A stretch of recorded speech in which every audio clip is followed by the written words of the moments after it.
കർത്താവിനാൽ അനുഗ്രഹിക്കപ്പെട്ടവരെ, നമസ്കാരം കഴിഞ്ഞ് ഒരു അല്പസമയം ദൈവസന്നിധിയിലായിരിക്കാൻ തക്കവണ്ണം ഈ സമയം വേർതിരിക്കുകയാണ്. ഞാൻ ആമുഖ പ്രസംഗത്തിൽ സൂചിപ്പിച്ച് കുറച്ചുകൂടെ ഒന്ന് എലാബറേറ്റ് ചെയ്ത് നിങ്ങളുടെ മനസ്സിലേക്ക് കൊണ്ടുവരുന്നതിന് വേണ്ടിയാണ്. ഞാനൊരു വാക്ക് പഠിക്കണമെന്ന് പറഞ്ഞ് നിങ്ങളോട് പറഞ്ഞായിരുന്നു, ഓർക്കുന്നുണ്ടോ? എന്തോ?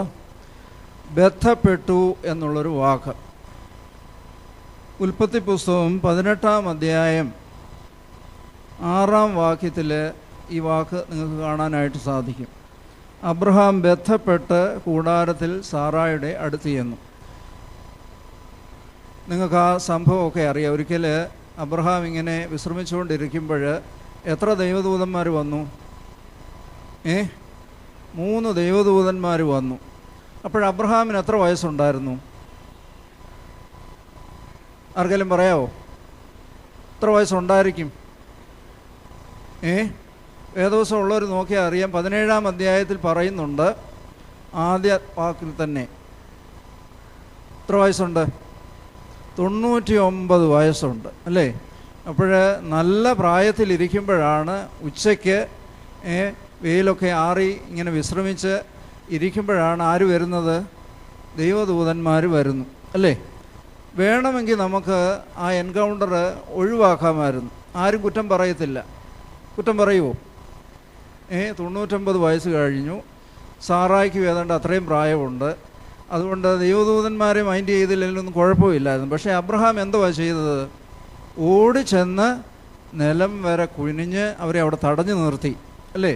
അത് കഴിഞ്ഞ് എന്തോ ചെയ്തു? നേരെ സാറായുടെ അടുത്ത് എന്ന് പറഞ്ഞു, നീ 3 അടങ്ങഴി മാവെടുത്ത് കുഴച്ച് അപ്പം ഉണ്ടാക്കണമെന്ന് പറഞ്ഞു.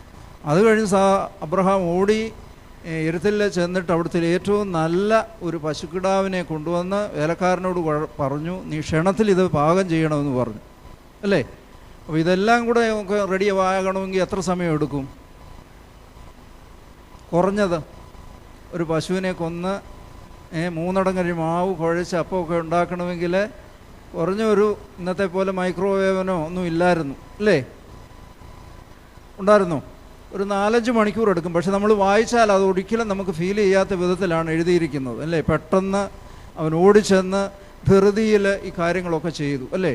അപ്പോൾ ദൈവദൂതന്മാരെ ശുശ്രൂഷിക്കുന്നതിന് വേണ്ടി ഈ 99 വയസ്സുള്ള അബ്രഹാം ചെയ്ത കാര്യമാണ് ഈ 18-ാം അധ്യായത്തിൽ വിവരിക്കുന്നത്, അല്ലേ? നമ്മളായിരുന്നേ പറഞ്ഞതിനും സാറാമ്മ ആ കഥ അങ്ങ് ചാരിയർ ആരാട്ടൊക്കെ പോകുന്നുണ്ട്, നീ മൈൻഡ് ചെയ്യണ്ട എന്ന് പറഞ്ഞേനെ, അല്ലേ? സാറാമ്മയാണെ എന്തോ പറഞ്ഞേനെ, ഈ മനുഷ്യന് വേറെ ജോലിയില്ല, വരുന്നവനെയൊക്കെ വിളിച്ചുകൊണ്ട് വരിക എന്ന് പറഞ്ഞേനെ. അങ്ങനെ വല്ലതും പറഞ്ഞോ? ഒന്നും പറഞ്ഞില്ല.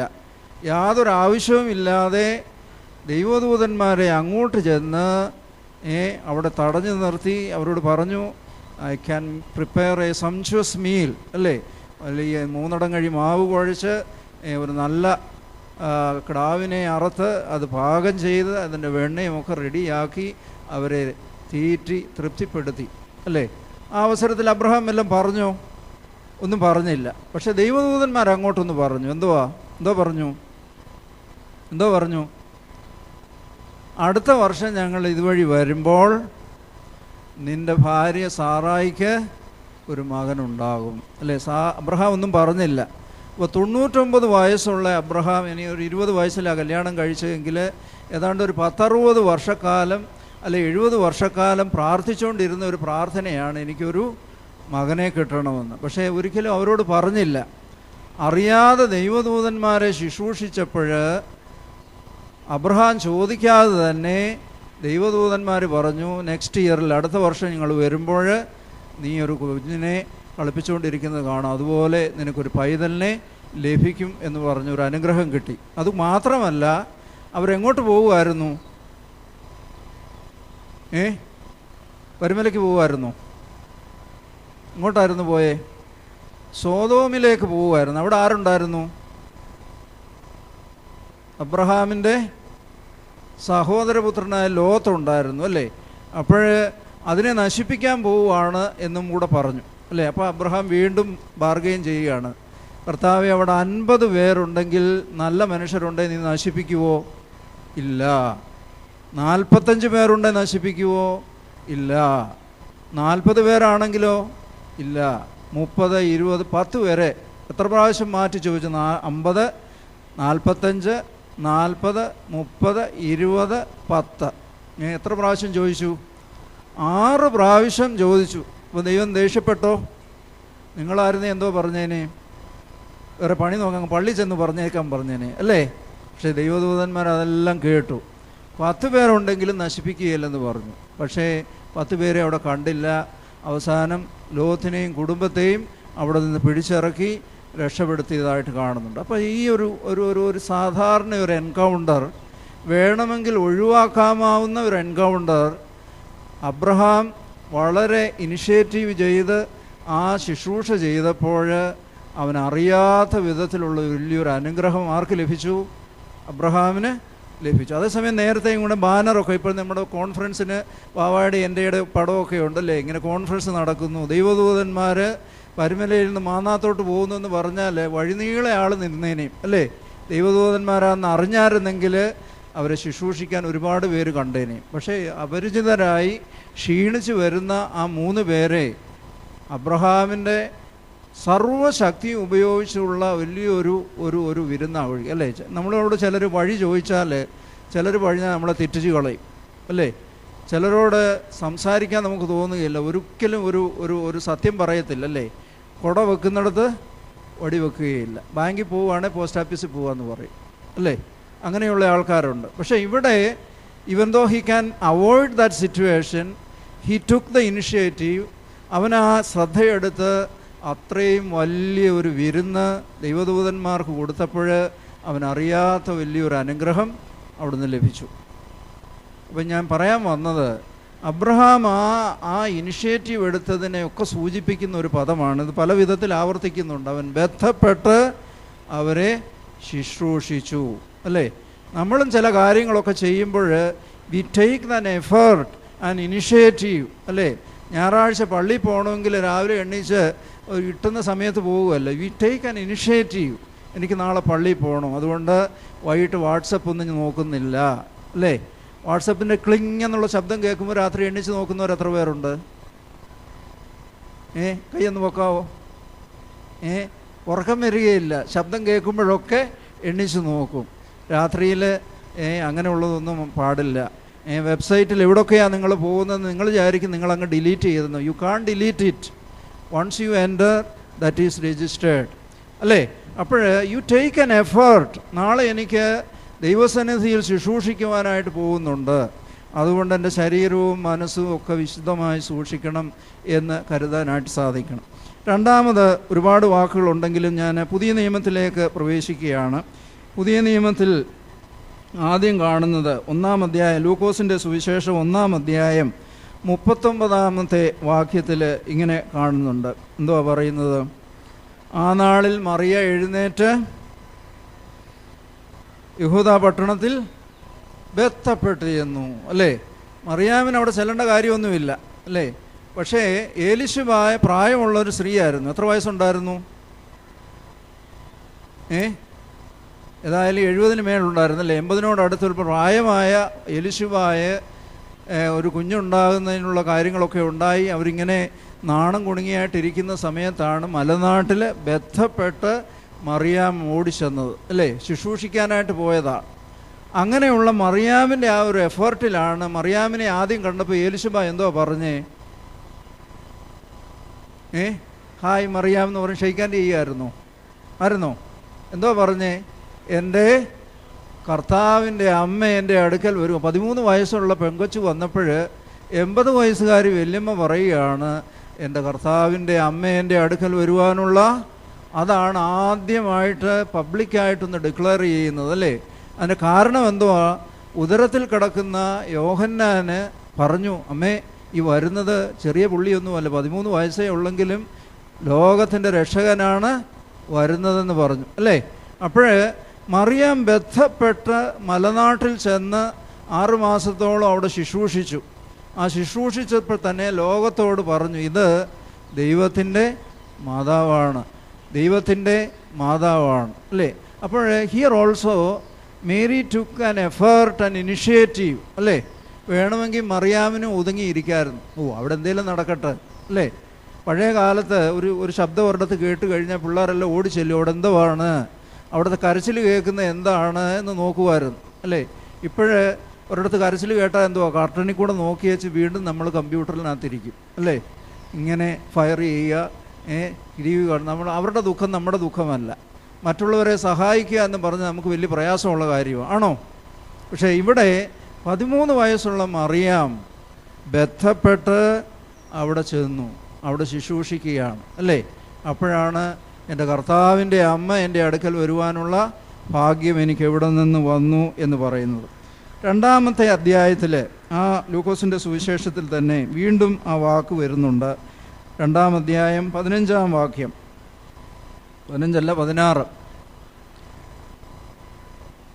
നോർക്കേന്ന് വായിച്ചേ.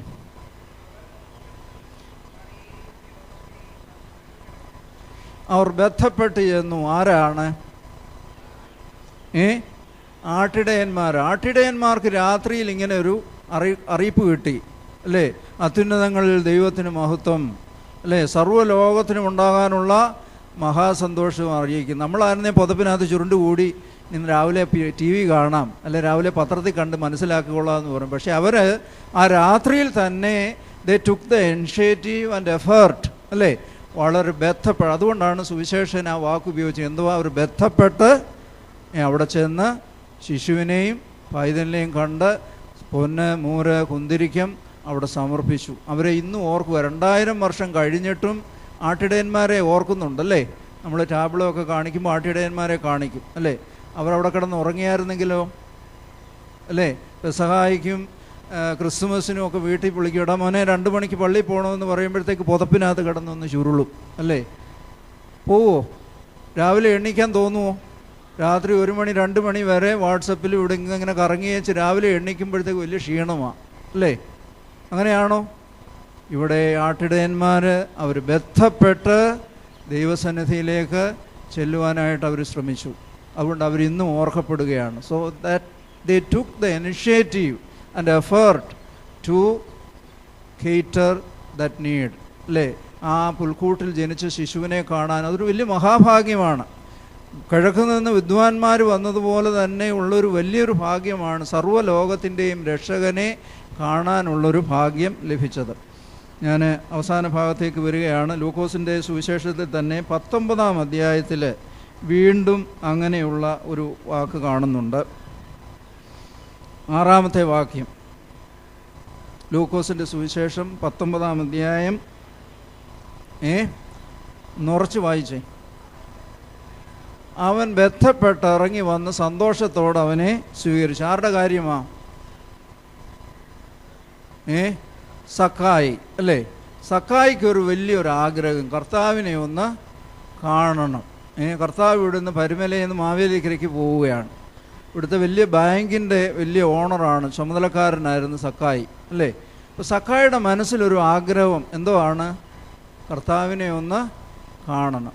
ഇറങ്ങിയൊക്കെ നോക്കിക്കഴിഞ്ഞപ്പോഴെല്ലാം മാവേലിക്കര വരെയും ആൾക്കാർ ഇങ്ങനെ നിൽക്കുക, എല്ലാം നല്ല പത്തക്കോല് പോലുള്ള ആൾക്കാർ നിൽക്കുക. സക്കായി അങ്ങോട്ടും ഇങ്ങോട്ടും ഓടിയിട്ട് ഒരു രക്ഷയില്ല, കാണാൻ പറ്റുന്നില്ല. അപ്പോൾ നമ്മളായിരുന്നു എന്തോ പറഞ്ഞതിനേയും നേരെ മുറി പോകാൻ നമുക്ക് ടി വി കാണാം, സൂര്യ ടി വി നോക്കിയാൽ കാണാം അല്ലേ വേറെ എന്തെങ്കിലും നോക്കിയിട്ട് രാവിലെ കണ്ടോളാമെന്ന് പറഞ്ഞ് പോയോ? പോയില്ല. അവിടെ നോക്കിയപ്പോൾ അവിടെ ഏത് മരമാണ് കണ്ടേ? ഒരു അത്തിമരം, കാട്ടത്തി, ഒരുപാട് ഇലയുള്ള മരമാണ്. സക്കായിയുടെ ആഗ്രഹം ഇത്രയേ ഉള്ളൂ, കർത്താവിനെ ഒന്ന് കാണണം അല്ലേ. ദൂരെ നിന്നൊന്ന് കണ്ടേച്ചാൽ മതി. ആ ആഗ്രഹം മാത്രമേ സക്കായിക്കുണ്ടായിരുന്നുള്ളൂ. അതുകൊണ്ട് സക്കായി ആ മരത്തെ വലിയ പണക്കാരനായിട്ടും വലിഞ്ഞു കയറി അവിടെ ഇങ്ങനെ ഇരിക്കുകയാണ്. കർത്താവ് വരുന്നത് പോകണം. കർത്താവ് വന്നപ്പോൾ എന്തോ സംഭവിച്ചു? കർത്താവ് അവിടെ നിന്നു, അവനെ നോക്കി, അവനെ വിളിച്ചു അല്ലേ. എങ്ങനെ സക്കായി അവിടെ ഇരിക്കുന്നതെന്ന് കർത്താവ് പറഞ്ഞേ? സക്കായി SMS അയച്ചോ? അയച്ചോ? എങ്ങനെ സക്കായി അവിടെ ഇരിക്കുന്നത് കർത്താവ് പറഞ്ഞേ? കർത്താവ് ആയതുകൊണ്ട് അറിഞ്ഞായിരിക്കും അല്ലേ. ഏതായാലും സക്കായിക്കുള്ള ആഗ്രഹം, he want to see Jesus. എന്തെല്ലാം ചെയ്തു? അവൻ ഇറങ്ങി ഓടി, കാട്ടത്തിയിൽ കയറി അവിടെ ഇങ്ങനെ വെയിറ്റ് ചെയ്തു. 3 സ്റ്റെപ്പ് എടുത്തു അല്ലേ. കർത്താവിനെ കാണാൻ ആഗ്രഹമുണ്ടായിരുന്നു. അവനതിനുള്ളൊരു എഫേർട്ട് എടുത്തു. അവൻ മരത്തെ കയറി അവിടെ അത്രയും വിശ്രമിച്ചു. അവൻ്റെ ആഗ്രഹം എത്രയേ ഉണ്ടായിരുന്നുള്ളൂ, ഒന്ന് കണ്ടാൽ മതി. പക്ഷേ കർത്താവ് എന്തോ ചെയ്തു? അവനെ കണ്ട് അവിടെ നിന്നു, അവനെ വിളിച്ചു. പിന്നെന്തോ പറഞ്ഞേ? ഞാൻ നിൻ്റെ വീട്ടിലോട്ട് വരും, മാവേലിക്കര വരെ പോകുന്നില്ല, ഇവിടെ വെച്ച് തന്നെ നിർത്തുക, യാത്ര അവിടെ വെച്ചങ്ങ് നിർത്തുക. I shall come and stay with you, അല്ലേ? ആളുകളെല്ലാം അത്ഭുതപ്പെടുകയാണ്. അവിടെ ചെന്നു, അവൻ്റെ വീട്ടിൽ താമസിച്ചു, അല്ലേ? എത്ര സ്റ്റെപ്പ് കർത്താവ് എടുത്തു? 4 സ്റ്റെപ്പ് എടുത്തു, അല്ലേ? നമ്മൾ 3 സ്റ്റെപ്പ് എടുത്തപ്പോൾ 4-5 സ്റ്റെപ്പ് എടുക്കും. അവനെ പേര് ചൊല്ലി വിളിച്ച് അവൻ്റെ വീട്ടിൽ പോയി താമസിച്ചു, അല്ലേ? അവൻ്റെ ഒരാഗ്രഹമാണ് അവനെ ഇത്രയൊക്കെ പരിശ്രമിച്ചത്, അല്ലേ? നിങ്ങൾക്കൊക്കെ ചെറിയ പ്രായത്തിലൊക്കെ ഒരു ആഗ്രഹം ഉണ്ടാവും, അല്ലേ? എനിക്ക് മധുവായിലൊന്ന് ശുശ്രൂഷിക്കണം, എനിക്ക് ധൂപക്കുറ്റിയൊന്ന് വീശണം, എനിക്ക് നല്ലതായിട്ടൊന്ന് വായിക്കണം, പാട്ട് പാടണം, അല്ലേ? അങ്ങനെയൊക്കെ ആഗ്രഹം ഉണ്ടാകത്തില്ലയോ? അതോ നിങ്ങളെ നിർബന്ധിച്ചാണോ മധുവായി കയറ്റിയത്? ചില തെങ്ങൊക്കെ ചെത്താൻ കൊടുക്കുന്നത് ഒന്ന് തെളിഞ്ഞു വരാൻ വേണ്ടിയാണ്. ഇവനെ ഇവിടെ നിന്ന് കഴിഞ്ഞാൽ ശരിയാകത്തില്ല, അല്ലേ? ഞങ്ങളൊക്കെ പല പള്ളിയൊക്കെ പോകുമ്പോൾ മാതാപിതാക്കൾ പറയുന്നത് ഇവനെ കൂടെ ഒന്ന് കയറ്റ്, ഇവനെ അല്പം ഇച്ചിരി കുരുത്തക്കേടൊക്കെ കാണിക്കുന്നുണ്ട്, ഒന്ന് തെളിഞ്ഞു വരട്ടെന്ന്. അങ്ങനെയാണോ കയറിയിട്ടുള്ളത്? If you have the desire in your heart, അല്ലേ, നിങ്ങളുടെ ഹൃദയത്തിൽ അങ്ങനെ ഒരു ആഗ്രഹമുണ്ട് എങ്കിൽ, അല്ലേ? സക്കായിക്ക് എന്തോ മാത്രമേ ഉണ്ടായിരുന്നുള്ളൂ, കർത്താവിനെ ദൂരെ നിന്നൊന്ന് കാണണം. അങ്ങനെയുള്ള ഒരു ആഗ്രഹം സക്കായിക്കുണ്ടായിരുന്നപ്പോൾ സക്കായിയെ ദൈവം വിളിച്ചു, അവൻ്റെ വീട്ടിലേക്ക് പോയി, അല്ലേ? സക്കായി അന്നേരം മൊബൈലിൽ ഭാര്യയോട് വിളിച്ച് ചോദിച്ചോ, വേണ്ട ഒരു പാർട്ടി വരുന്നെന്ന് പറയുന്നു, അവിടെ സമയമുണ്ടോ, പിള്ളേർക്ക് പരീക്ഷയാണോ, അങ്ങനെ വല്ലതും ചോദിച്ചോ? He readily agrees.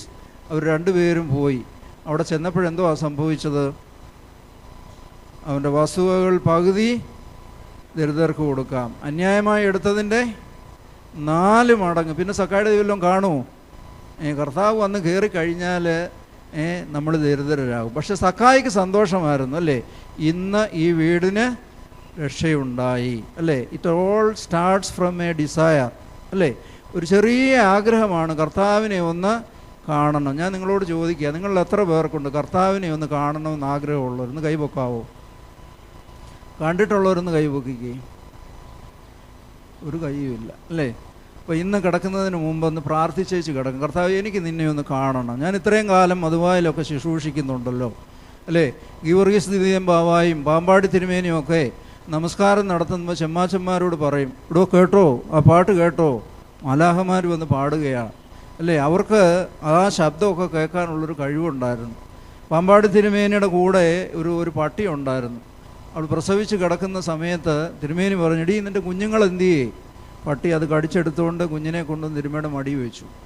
ഭാഷ ഒരു പരിശ്രമമല്ല, അല്ലേ?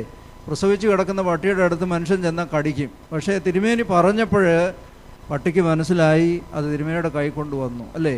അങ്ങനെയുള്ള ദൈവ മനുഷ്യർക്ക് ദൈവത്തെ കാണാനായിട്ട് സാധിക്കും, ദൈവത്തിൻ്റെ ശബ്ദം കേൾക്കാൻ സാധിക്കും, അല്ലേ? അതൊക്കെ ഉണ്ടാകണം. എന്തോ ഉണ്ടാകണം? ആദ്യം ഡിസയർ, നമ്മുടെ ഉള്ളിലൊരു ആഗ്രഹം ഉണ്ടാകണം. നമുക്ക് ചിലപ്പോഴിങ്ങനെ നെറ്റിലൊക്കെ കയറുമ്പോൾ ചെറിയ ഡിസയർ വരും, അല്ലേ? ഒന്ന് ക്ലിക്ക് ചെയ്താൽ മതി, ഇങ്ങനെ ബ്ലിങ്ക് ചെയ്ത് വരും, അല്ലേ? നമ്മൾ കയറിപ്പോയി കഴിഞ്ഞാൽ വഴിതെറ്റിപ്പോവും. അങ്ങ് ഇറങ്ങി പിന്നെ ഇറങ്ങാൻ വയ്യാത്ത ഒരു പരുവമാവും. അതുകൊണ്ട് നല്ല കാര്യങ്ങൾക്ക് ഒരാഗ്രഹം നമ്മുടെ മനസ്സിലുണ്ടാകുമ്പോൾ ആ ചെറിയ ആഗ്രഹം, സക്കായിക്കുള്ള ഒരു ആഗ്രഹം, അവനാലാവുന്ന വിധത്തിലുള്ള പരിശ്രമം അവിടെ ചെയ്തു കഴിഞ്ഞപ്പോൾ അവൻ പോലും പ്രതീക്ഷിക്കാത്ത വിധത്തിൽ കർത്താവ് അവനെ വിളിച്ചിറക്കി അവൻ്റെ കൂടെ പോയി താമസിച്ചു. എന്തോ ഒരു ഓണറാണ്, അല്ലേ? ഈ വഴിനീളെ ആളുകൾ നിൽക്കുമ്പോൾ ഈ കൊച്ചു മനുഷ്യൻ്റെ കൂടെ കർത്താവ് പോവുക. അന്നത്തെ യാത്ര മുഴുവൻ മാറ്റിവെച്ചു. പ്രിയമുള്ളവരെ, നിങ്ങളും ഇതുപോലെയുള്ള ഒരു പരിശ്രമം നിങ്ങളുടെ ഭാഗത്തു നിന്നുണ്ടാകണം. If you have an effort, ദൈവസന്നിധിയിൽ ശുശ്രൂഷിക്കുവാനായിട്ട് പ്രവേശിക്കുമ്പോൾ അങ്ങനെയുള്ളൊരു നല്ല പരിശ്രമം ഉണ്ടാകുമ്പോൾ, പാമ്പാടി തിരുമേനി ഒരു കുഞ്ഞായിരിക്കുമ്പോഴേ തിരുമേനിയെ വിളിച്ചു, നിന്നെ കൊള്ളാം, അല്ലേ? ആ കഥ നിങ്ങൾക്കറിയാമോ? എല്ലാവർക്കും അറിയാം, അല്ലേ? അവനെ കൊള്ളാം എന്ന് തോന്നത്തക്ക വിധത്തിലുള്ളൊരു ദൈവകൃപ അവനിലുണ്ടായിരുന്നു, അല്ലേ? ശമൂവേൽ ബാലൻ അങ്ങനെയായിരുന്നു. യഹോവയെ അരുളി ചെയ്യണമേ, അടിയൻ കേൾക്കുന്നു എന്ന് പറയുവാൻ തക്കവണ്ണം ദൈവസന്നിധിയിലുള്ള ശുശ്രൂഷ അനുഗ്രഹകരമായിരിക്കണം, അല്ലേ? അപ്പോൾ ഞാൻ ഈ വാക്കുകൾ പഴയ നിയമത്തിനും പുതിയ നിയമത്തിൽ നിന്നും പെട്ടെന്ന് എടുത്ത് ഒന്ന് പറഞ്ഞതാണ്, അല്ലേ? ബന്ധപ്പെട്ടു, അല്ലേ? ഇപ്പോൾ നിങ്ങൾ ചെയ്യുന്നത് വല്ലതും ബന്ധപ്പെട്ടാണോ ചെയ്യുന്നേ? സാധാരണ മലയാളത്തിലൊരു പ്രയോഗമുണ്ട്, ആർക്കാണ്ട് വേണ്ടി ഓക്കാനിക്കുക എന്ന് പറയുന്ന പോലെ എന്തേലുമൊക്കെ ചെയ്ത് കാട്ടിക്കൂട്ടുക, അല്ലേ? ആ വിധത്തിലാകരുത്. ദൈവശുശ്രൂഷ എന്ന് പറയുന്നത് ഭയത്തോടും വിറയലോടും ഭക്തിയോടും കൂടെ ചെയ്യുവാനായിട്ടുള്ളതാണ്. അതുകൊണ്ട് അവൻ ബന്ധപ്പെട്ട് ദൈവസന്നിധിയിലേക്ക് വന്നു. അബ്രഹാം ആ ബന്ധപ്പെട്ട് ചെയ്തപ്പോൾ അബ്രഹാം പ്രതീക്ഷിക്കാത്ത വിധത്തിലുള്ള അനുഗ്രഹം ലഭിച്ചു. മറിയാം ബന്ധപ്പെട്ട് ചെന്ന് ശുശ്രൂഷിച്ചപ്പോൾ മറിയാമിനെ കുറിച്ച് ലോകം മുഴുവനും അറിയത്തക്ക വിധത്തിൽ വലിയൊരു ഡിക്ലറേഷൻ അവിടെ വെച്ച് ലഭിച്ചു, അല്ലേ? ആട്ടിടയന്മാർ ബന്ധപ്പെട്ട് കർത്താവിനെ കാണാനായിട്ട് പോയതുകൊണ്ട് അവർക്ക് ആദ്യം കർത്താവിനെ കണ്ട് അതിൻ്റെ ഭാഗ്യം നൂറ്റാണ്ടുകളോളം അവരെ ഓർക്കത്തക്കവണ്ണം വന്നു. സക്കായി ഒന്ന് കാണാൻ ആഗ്രഹിച്ചെങ്കിൽ കർത്താവിൻ്റെ അടുത്ത് വന്നപ്പോൾ അവൻ ബന്ധപ്പെട്ട് ദൈവസന്നിധിയിൽ വന്നു. ഒരു വലിയ മാറ്റത്തിന്, രൂപാന്തരത്തിന് ഇടയായി. അതുകൊണ്ട് ഇന്ന് വൈകിട്ട് നിങ്ങൾ കിടക്കുന്നതിന് മുമ്പ് കർത്താവിനോട് എന്തോ പറയും? കർത്താവെ, നിന്നെ ഒന്ന് കാണണം.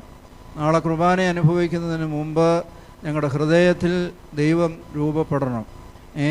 ദൈവിക ശുശ്രൂഷ ചെയ്യുന്നതിന് നിങ്ങളൊരു എഫേർട്ട് എടുക്കണം, അല്ലേ? കുപ്പായമൊക്കെ നല്ലപോലെ കഴുകിയായിരിക്കണം. യാമപ്രാർത്ഥനകൾ തികച്ചിട്ടേ കയറാവൂ. രാത്രി പ്രാർത്ഥന വീട്ടിലിരുന്ന് നടത്തിയിട്ടേ, പള്ളി നടത്തുന്നില്ലെങ്കിൽ നടത്തിയിട്ടേ കുർബാനയ്ക്ക് പ്രവേശിക്കാവൂ, അല്ലേ? കാപ്പിയും വെള്ളമൊന്നും കുടിക്കാതെ ആ ശുശ്രൂഷയിൽ പങ്കെടുക്കണം. നമ്മുടെ ഭാഗത്തു നിന്നൊരു എഫേർട്ട് ഉണ്ടാകുമ്പോൾ അറിയാത്ത അനുഗ്രഹങ്ങൾ നമുക്ക് ലഭിക്കും. അതുകൊണ്ട് ഇനിയും വേദപുസ്തകത്തിൽ ബന്ധപ്പെട്ടു എന്നുള്ള വാക്ക് എവിടെയെങ്കിലും ഉണ്ടെങ്കിൽ അതൊന്ന് വരച്ചിടണം കേട്ടോ. ബന്ധപ്പെട്ടു എന്ന് കാണുമ്പോൾ ആരെ ഓർക്കണം? തിരുമേനിയല്ല, നമ്മൾ ചെയ്യുന്ന ഒരു എഫേർട്ടിനെ കുറിച്ചാണ്, അല്ലേ? ഇനിയും വേദപുസ്തകത്തിൽ എത്രയുണ്ടെന്ന് ഞാൻ പെട്ടെന്ന് നോക്കിയപ്പോൾ കണ്ട ഈ 4-5 വാക്യങ്ങൾ മാത്രമേ ഞാൻ പെട്ടെന്ന് പറഞ്ഞുള്ളൂ. You should take an effort and initiative to serve God. ദൈവത്തെ ശുശ്രൂഷിക്കുന്നതിന് നിങ്ങളെടുക്കുന്ന പരിശ്രമം, നിങ്ങളുടെ അധ്വാനം ഏറ്റവും വിലയേറിയ ഒന്നാണ്. അതുകൊണ്ട് ദൈവസന്നിധിയിൽ നിങ്ങളുടെ ശുശ്രൂഷ അനുഗ്രഹമുള്ളതായി തീരട്ടെ എന്ന് പ്രത്യേകമായിട്ട് പ്രാർത്ഥിക്കുന്നു. അതുകൊണ്ട് അലക്ഷ്യമായിട്ടോ അലസമായിട്ടോ അതുപോലെ തന്നെ മനസ്സില്ലാതെയോ ഈ ദൈവ ശുശ്രൂഷയ്ക്കായിട്ട് നിങ്ങൾ പ്രവേശിക്കരുത്. ചെറിയ തല്ലി അടിച്ചാണ് വിടുന്നത്. അവിടെ ചെന്ന് കഴിഞ്ഞാൽ ഒന്നും നടക്കുകയില്ല. തുപദയം വായിക്കുമ്പോൾ ടെക്സ്റ്റ് മെസ്സേജ് അയക്കുക, അങ്ങനെയുള്ളവരെ കണ്ടിട്ടുണ്ടോ? കുർബാന അനുഭവിക്കാൻ വരണം, ഞാൻ വെള്ളം ഒഴിച്ചു തരാം, ടെക്സ്റ്റ് അയക്കുക, അല്ലേ? എന്തെല്ലാം പരിപാടികളാണ് കാണിക്കുന്നത്. നിങ്ങൾ വിചാരിക്കുന്നത് ആരും അറിയുന്നില്ല, ദൈവം ഇത് കാണുന്നുണ്ട്, അല്ലേ? മധുവായിൽ പ്രവേശിക്കുന്നത് ജീവനുള്ള ദൈവത്തിൻ്റെ സന്നിധിയിലുള്ള ശുശ്രൂഷയാണ്. അവിടെ കാണിക്കുന്ന ഓരോ ചെറിയ കാര്യവും everything is റിക്കാർഡഡ്.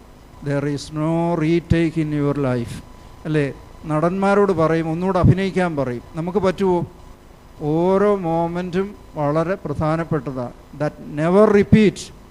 So each and every moment is important, and you take an initiative and effort to be a good altar boy. അതുകൊണ്ട് ബന്ധപ്പെട്ട് വിശുദ്ധിയോടെ ഈ ശുശ്രൂഷ ചെയ്യുവാൻ ദൈവം നിങ്ങളെ സഹായിക്കട്ടെ എന്ന് പ്രത്യേകമായിട്ട് പ്രാർത്ഥിക്കുന്നു. ദൈവത്തിൻ്റെ അനുഗ്രഹങ്ങൾ സമൃദ്ധിയായിട്ട് ലഭിക്കട്ടെ എന്ന് പ്രാർത്ഥിച്ചുകൊണ്ട് ഞാൻ എൻ്റെ വാക്ക് ചുരുക്കും.